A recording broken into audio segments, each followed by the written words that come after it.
senadores, telespectadores da TV e ouvintes da Rádio Senado. Ocupo a tribuna neste momento para reforçar algo que já foi feito há pouco com muita competência e muita propriedade pelo senador Jorge Viana, que hoje é o presidente do Senado Federal interinamente em função da viagem do senador Renan Calheiros à Itália.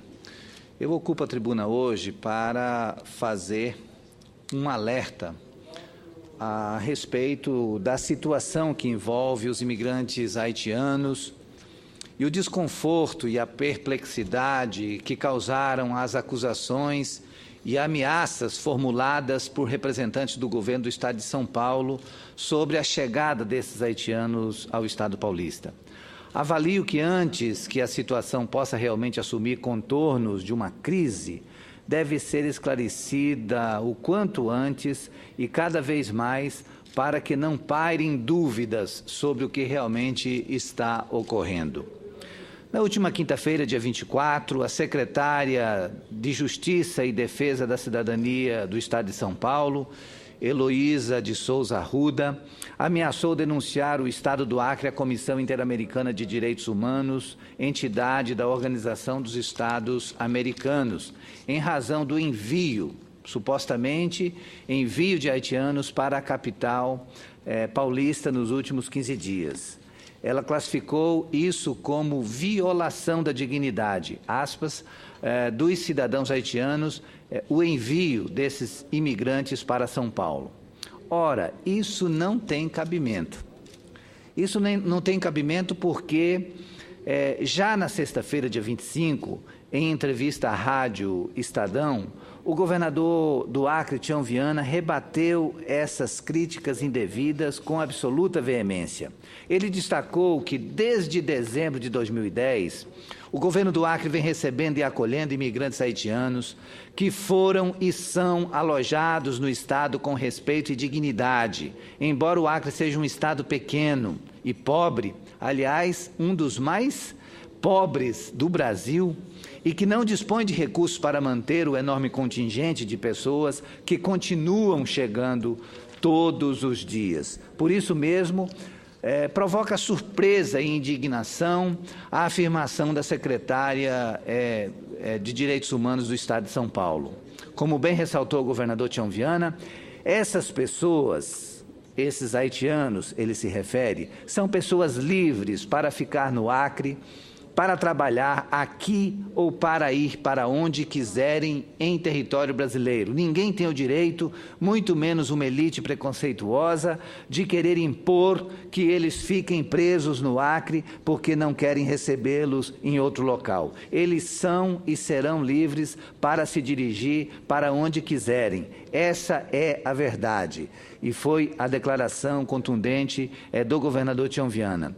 Ele disse ainda que se houver convencimento por parte do governo do Acre de que a atitude do Estado de São Paulo seja de racismo ou de higienização por parte da secretária de Justiça e da Defesa da Cidadania de São Paulo, seguramente o Acre recorrerá às entidades de direitos humanos e organismos internacionais que tratam a questão das migrações em todos os povos. Gostaria, senhor presidente, senhores senadores, de lembrar que a migração dos haitianos ao Brasil começou fortemente após o terremoto que atingiu aquele país em 2010. Cerca de 250 mil pessoas foram feridas. 1.500.000 habitantes ficaram desabrigados e mais de 200.000 haitianos morreram. A miséria decorrente da situação levou milhares de haitianos a migrar na busca de reconstruir a sua vida. O Acre tornou-se, então, o portão de entrada de uma leva significativa desses imigrantes ao Brasil. E o Acre já acolheu mais de 20.000 que atravessaram a fronteira e permanecem como essa fronteira que permanece como rota de outros que chegam a Brasileia e Epitaciolândia. Os primeiros começaram a chegar ao Estado em dezembro de 2010 e a resposta do governo do Acre foi de ajuda imediata. O governo foi prestativo às necessidades assistenciais, deliberou a construção do abrigo público em Brasileia e forneceu, além de 4 refeições diárias, ajuda para a emissão da documentação necessária para seguirem seus destinos. E aqui vale ressaltar que o Ministério da Justiça, o Ministério do Trabalho, aceitou fazer um mutirão lá na cidade de Brasileia e esses documentos, a emissão desses documentos aos haitianos passou a ser feita de maneira muito rápida, desburocratizada, justamente para dar o tratamento humanitário que eles precisam. O Acre, gostaríamos de lembrar, é apenas um ponto de chegada e não o destino final dos haitianos, que desejam justamente trabalhar em grandes metrópoles, como São Paulo, por exemplo. Vossa Excelência, me permite uma parte? Concedo uma parte com muita honra ao senador Luiz Henrique, que eu sei que os irmãos de Santa Catarina têm sido, no Brasil, dos que mais têm acolhido haitianos que passam pelo Acre. A indústria têxtil e outras indústrias de Santa Catarina têm sido muito solidárias e têm recebido muitos desses haitianos que, inclusive, se revelam bons de trabalho. Concedo com muita honra uma parte ao senador Luiz Henrique. Era exatamente isso que eu queria dizer a Vossa Excelência, em cumprimentando o governo do nosso ex-colega Tião Viana por tudo que tem feito para acolher esses irmãos da diáspora haitiana, uma diáspora feita com terremoto, com tufões, com todo tipo de adversidade climática. E esses irmãos haitianos têm chegado a Santa Catarina e têm se revelado grandes trabalhadores, pessoas ordeiras, trabalhadoras e que aprendem rápido em funções industriais que às vezes demandam um aprendizado formal. Sem aprendizado formal, estão já ocupando algumas funções mais especializadas. Então, eu pedi essa parte para dizer a Vossa Excelência que o Brasil tem que abrir seus braços para acolher esses irmãos e tem que manter uma política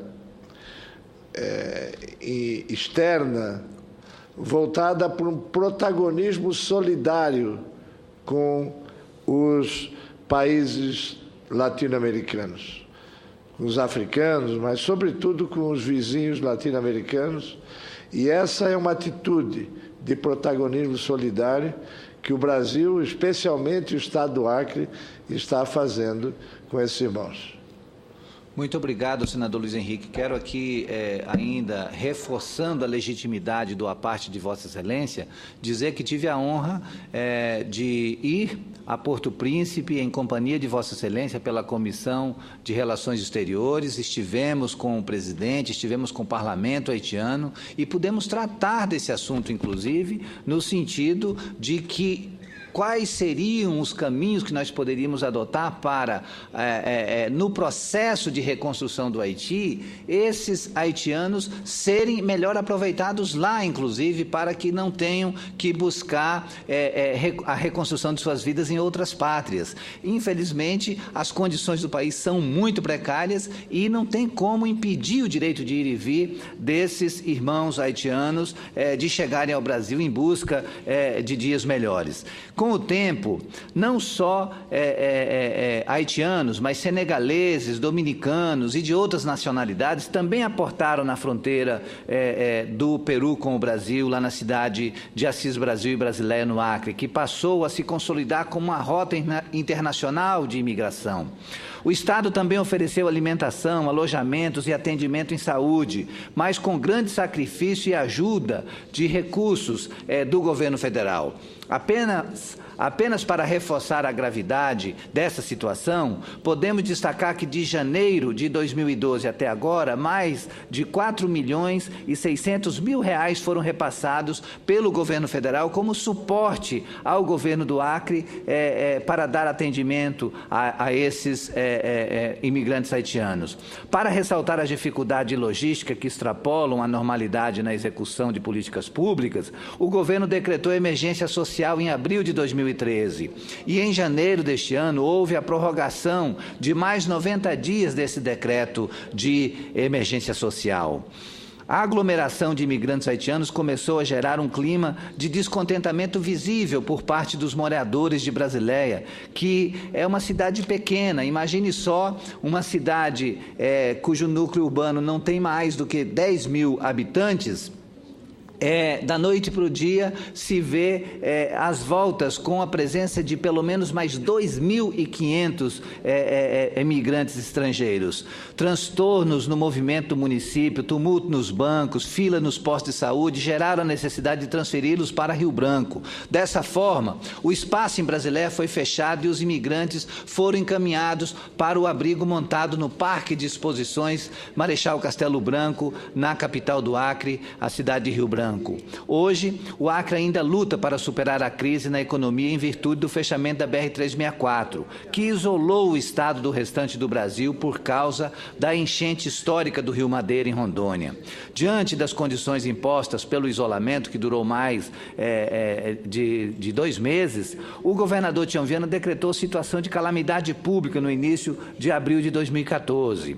Aviões da Força Aérea Brasileira e outros que foram fretados ajudavam no transporte de hortifruti granjeiros e de outros alimentos ao Estado. Os imigrantes puderam utilizar esse meio de transporte no seu retorno para sair do Acre e continuar sua viagem como desejavam, sendo levados, em sua maioria, nos voos fretados na volta até Porto Velho. De lá, seguiam via terrestre aos seus destinos, entre eles o estado de São Paulo. Diariamente, chegam pela tríplice fronteira, Brasil, Peru e Bolívia, dezenas e até centenas de imigrantes, e que estabelece uma problemática de reflexão em âmbito nacional. Não podemos aceitar as críticas de representantes do governo de São Paulo. Desde o início da migração haitiana, já se falava que o destino pretendido por eles era o estado de São Paulo e também outros estados do centro-sul do Brasil em busca de trabalho. E exatamente por termos total convicção do trabalho desenvolvido pelo governador Tião Viana e pelo secretário de Justiça e Direitos Humanos do Acre, o ex-deputado Nilson Mourão, que gostaria ainda de ler a nota emitida pelo presidente do Diretório Regional do PT do Acre, o doutor Hermício Sena, que diz o seguinte: o Partido dos Trabalhadores do Estado do Acre vem a público declarar apoio irrestrito ao governador Tião Viana e ao governo do Estado do Acre, que de maneira humanitária acolheu em 3 anos e 5 meses mais de 20.000 imigrantes haitianos que passaram pelo nosso território. O Acre reconhece o valor de cada ser humano e é solidário, amparado pelos preceitos do Alto Comissariado das Nações Unidas para Refugiados, o ACNUR, e pela Declaração de Brasília sobre a proteção de refugiados e apátridas no continente americano, do qual o Brasil é signatário junto aos demais países da América Latina. Repudiamos de forma veemente qualquer tipo de segregação, atitudes ou declarações preconceituosas daqueles que não compreendem a responsabilidade do ser humano com seus iguais. O Estado do Acre vai continuar de portas abertas e prestando apoio aos que precisam. Essa nota veio vem assinada pelo presidente do Diretório Regional do Partido dos Trabalhadores do Acre, doutor Hermício Sena. Por outro lado, já há notícia de que a chegada de centenas de imigrantes haitianos a São Paulo mobilizou autoridades e atraiu empresários interessados em oferecer empregos e que o Estado de São Paulo pretende propor um acordo com o governo federal e com outros municípios para a criação de um protocolo nacional para lidar com imigrantes que chegam ao país como refugiados. Temos confiança de que, com diálogo e entendimento, a situação deverá ser entendida como um desafio nacional e não restrita a este ou aquele Estado. Nós entendemos que essa questão da imigração, ela é um problema de nação e nós temos que tratá-lo com a mais absoluta seriedade. E por isso fica aqui a nossa irrestrita solidariedade ao governador Tião Viana e a nossa atitude também de questionamento de jornalistas e até de autoridades paulistas que quiseram passar a ideia de que era o Estado do Acre o responsável por uma situação que, na realidade, o Estado é tão vítima quanto é hoje o Estado de São Paulo. E para concluir, senhor presidente Assir Gurkak, senhores senadores, eu gostaria ainda de destacar que hoje, segunda-feira, está tendo início no Brasil a 37ª reunião consultiva do Tratado da Antártica. Esse tratado define o uso do continente apenas para fins pacíficos, com liberdade de investigação científica e compartilhamento dos resultados das pesquisas realizadas. A Antártica é um continente singular, tem imensa influência no clima mundial e na vida do planeta, detém as maiores reservas de gelo e água doce do mundo e é depositária de riquezas energéticas e minerais incalculáveis. A 37ª reunião consultiva do Tratado da Antártica deverá reunir 300 representantes de 50 países e entidades com atuação na Antártica, que deverão apresentar resultados de pesquisas e suas posições sobre o continente. Faço referência a esse evento, senador Luiz Henrique, que também pertence à Comissão de Ciência e Tecnologia do Senado, faço referência a esse evento porque tive a honra de integrar a comitiva que visitou o continente antártico no mês de março e verificou a reconstrução da nossa estação antártica Comandante Ferraz. O Brasil começou suas atividades na Antártica em 1982, com a criação do Programa Antártico Brasileiro PROANTAR, que deu início à primeira expedição brasileira ao continente. O sucesso da primeira missão permitiu, em 12 de setembro de 1983, a aceitação do Brasil como parte consultiva do Tratado da Antártica, com base na intenção do programa de instalar uma estação científica e de continuar realizando operações anuais no local. O Programa Antártico Brasileiro vem realizando pesquisas científicas destacadas e, nessas 3 décadas, realizou uma média anual de 20 projetos de pesquisa nas áreas de oceanografia, biologia, biologia marinha, glaciologia, geologia, meteorologia e arquitetura. Em 1984, foi inaugurada a Estação Antártica Comandante Ferraz, localizada na Península Keller, no interior da Baía do Almirantado, na ilha do Rei Jorge. Em 2012, um grave incêndio destruiu a edificação principal da estação. Apesar do incidente, as pesquisas científicas prosseguiram com os recursos disponíveis e com o navio de apoio oceanográfico Ari Rangel e o navio polar Almirante Maximiano e os laboratórios que não foram afetados pelo incidente. Além disso, a comunidade científica nacional, amparada pelas manifestações de solidariedade enviadas por instituições de outros países, com os quais o Brasil tem sólida cooperação na Antártica, está podendo realizar atividades conjuntas com esses parceiros durante o tempo de reconstrução da Estação Comandante Ferraz. Em 10 de outubro do ano passado, a Marinha do Brasil recebeu o projeto para a reconstrução da Estação Antártica Comandante Ferraz. O projeto encontra-se em fase de licitação para a contratação da reconstrução e o custo estimado é de cerca de 137 milhões de reais.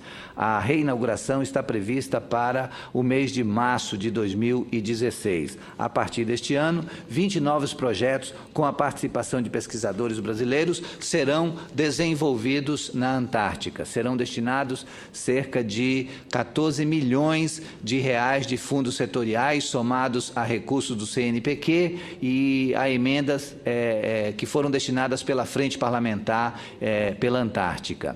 Entre tantas utilidades práticas, as pesquisas científicas realizadas pelo Brasil na Antártica podem ajudar no serviço de meteorologia, na previsão de frentes frias e no impacto que elas causam em atividades agropecuárias no país. Ao mesmo tempo, os estudos ajudam a entender os efeitos da mudança climática global provocada pelo excessivo lançamento de gases causadores de efeito estufa, responsáveis por aquecer o planeta e provocar um acelerado degelo da região. Portanto, senhor presidente, eu deixo registrado aqui que hoje começou a 37ª reunião consultiva do Tratado da Antártica, um assunto da máxima importância para a comunidade científica brasileira e nós queremos que o Brasil continue fazendo parte desse tratado e continue desenvolvendo suas pesquisas na Antártica, porque eu tive a oportunidade de ver que entre os grandes países que estão com suas bases instaladas na Antártica, o Brasil não deixa nada a dever, ele está muito bem posicionado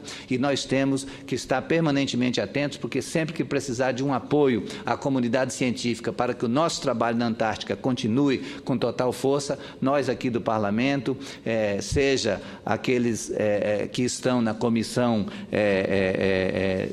de elaboração do orçamento, sejam nas nossas comissões voltadas para o apoio à educação e a comissão de Ciência e Tecnologia, que tem sempre uma atenção muito especial a esse assunto, possamos estar sempre solidários com esses pesquisadores que deixam as famílias aqui no Brasil e vão para aquele continente gelado dar sua parcela de contribuição em descobertas importantes para a ciência mundial.